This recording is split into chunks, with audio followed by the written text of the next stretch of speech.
Greetings. This situation is quite remarkable. The European Union has approved in March 2023 a preliminary legislation that will become a directive in 2025 that contemplates the requisition of aging residential structures.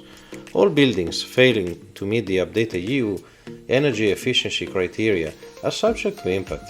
These structures might no longer be operational beyond 2030. Before taking a closer look at this directive that is called Fit for 55, go ahead and smash the like button. It's a simple gesture, but it makes no difference.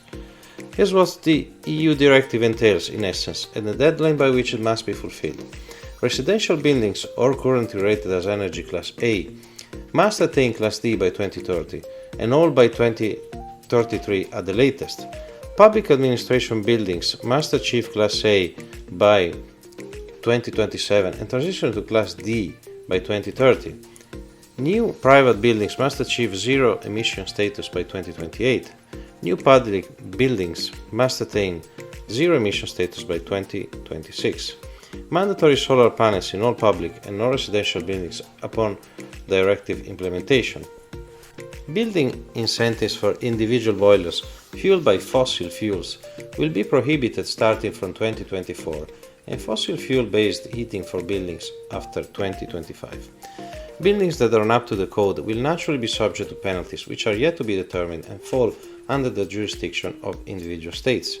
Furthermore, starting from 2030, non-compliant houses cannot be either sold or rented unless they undergo a renovation aimed at achieving an energy class upgrade of at least D. To reiterate, this building shall cease to be functional after 2030. This is a mere 7 years away.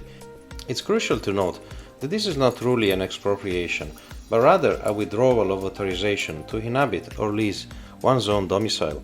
This line of reasoning mirrors the stance of German Minister of Economics Robert Habeck.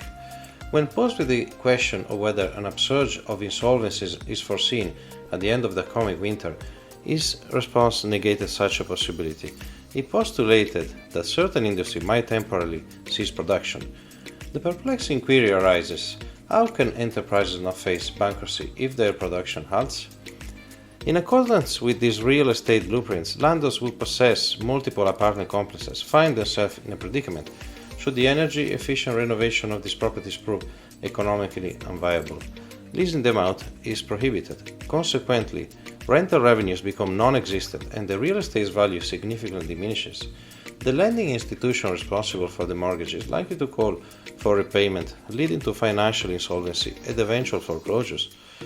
Subsequently, your property becomes bereft of worth and is no longer leasable or financially viable. This aligns with the declaration made by Mark Carney, the UN Special Envoy for Climate Action and Finance last year.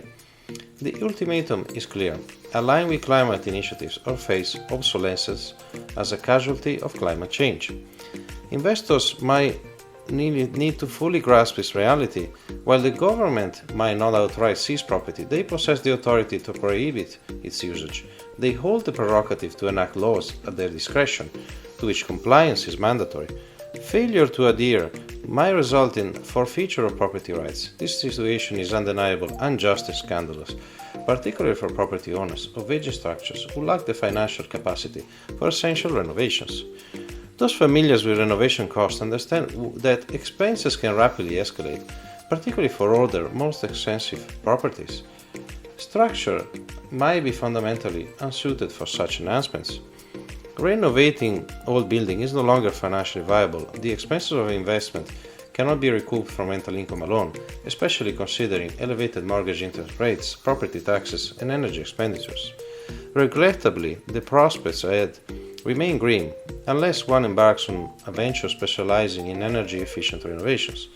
The construction costs of the new are skyrocketing and the market will struggle to absorb them.